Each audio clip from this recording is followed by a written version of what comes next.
Good afternoon, vulnerable children. Good afternoon to everyone. This is a rare opportunity for us to be at the BBC.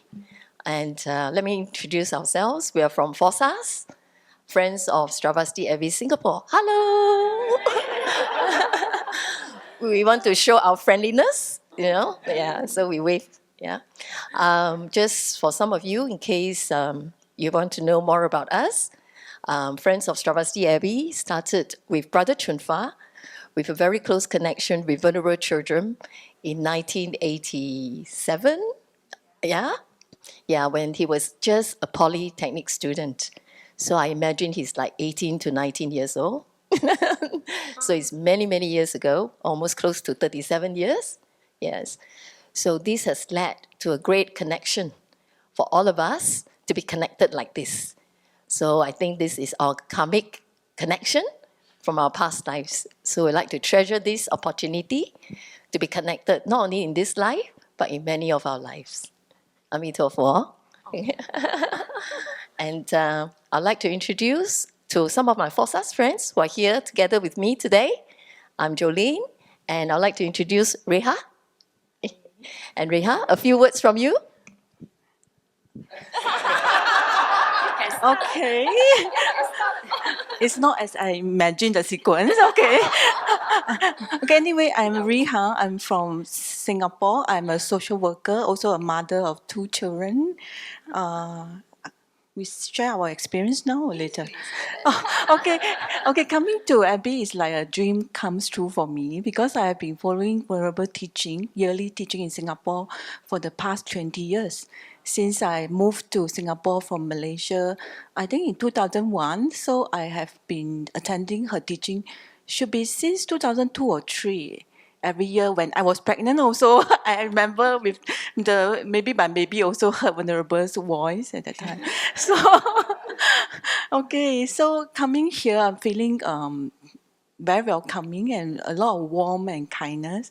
So it's very amazing to see there's such a wonderful place for practice.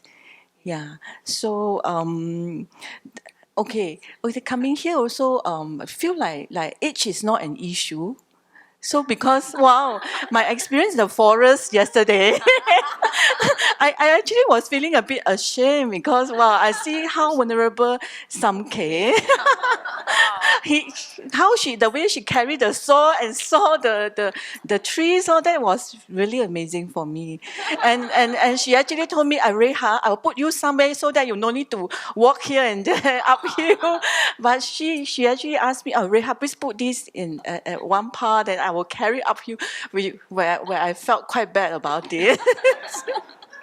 And on that day when we are transferring the text to the Dharma hall, vulnerable children, I was panting because of the strong wind and the coldness and also the walking uphill. Then vulnerable actually helped me take over some of the text, which I also felt very bad. Then I see how she carried 5 or 6 texts uphill. And yeah, so it actually inspired me that thing, seeing the monastic regardless of age. Like I see many very young monastic. Like yesterday, I got to know the youngest monastic here, Venerable Ponzo, is only 27. So I was thinking, oh, what was I doing at 27?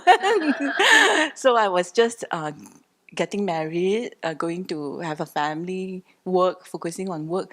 So it's very amazed to see that all the age group, regardless of old or young, the aspiration of practicing Dharma and the strong aspiration of everyone come together and form this wonderful community. So I'm very grateful, yeah, of this opportunity to come here.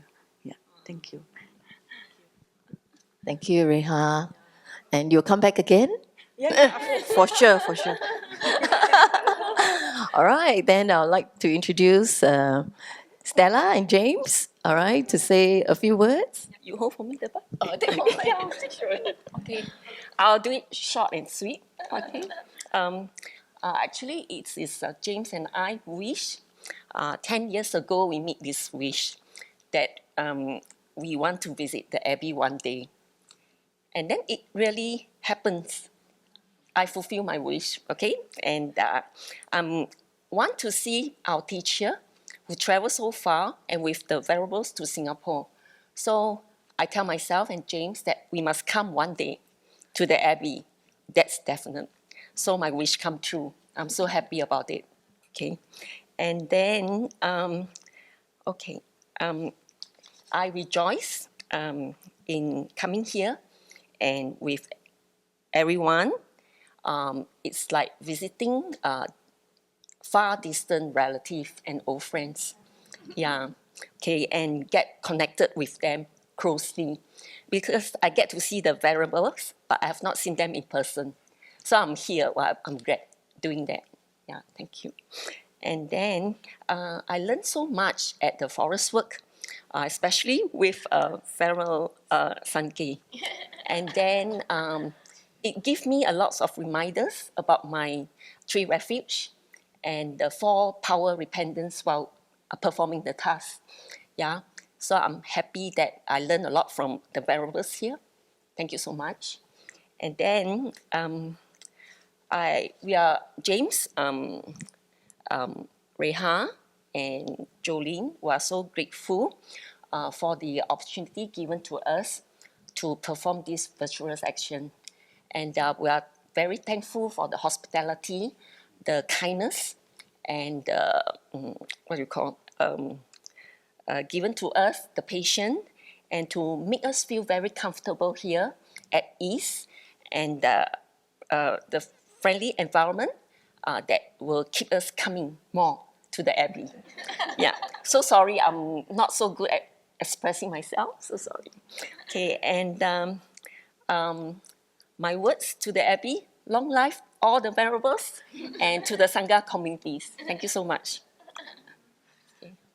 Thank you, sis. Yeah. Thank you, Brother James. Okay. Just say a few words. I came to see the Buddha Hall, yeah, and we did a tour of the Buddha Hall. It's amazing. And I can imagine how it's going to be like and the changes it will be, not only for you, for all the community, for vulnerable children, but for many of us who we next visit. The experience will be another different level of, I think, how should I put it? A different level of learnings, and I'm sure a different level of different types of activities as well. And also to see how the community going to use some of these facilities to do so many different things when you do not have the facilities right now. It's going to be an amazing place for all the practitioners, especially for the community. And it inspired me actually to say, wow, I need to practice. That's the first inspiration. It's like just telling you, practice, practice, practice. The second thing that I bring home is the posada room, because we spend some time together there and we make a dedication there. And tomorrow is a posada day, so it gives me another inspiration that it is so important, ethical conduct. And the posada day is a day where we remind ourselves of our precepts, and precept is the fundamental of all practices, because it keeps our mind clear of our direction and also keeps our actions and body, speech, and mind. And that room, I imagine hundreds of monastics will gather together one day from the Abbey, monks and nuns together for the years to come. And I will rejoice in those days that we were the first few people who actually were there, all right? And I can be proudly in my next life come back and say, I've been here. Hundreds of years later, maybe, or maybe we will have the connection to be there again, because we have set the seed of this karmic connection. So I rejoice every single one of you who have made this happen. And without you, the posada room would not be possible too. So thank you, everybody, for giving us this special place to come and join you and rejoice in your practice. Shall we together? And before we end this? today's session, Yes. we have one last few words. 1, 2, 3. Together, let's finish the Buddha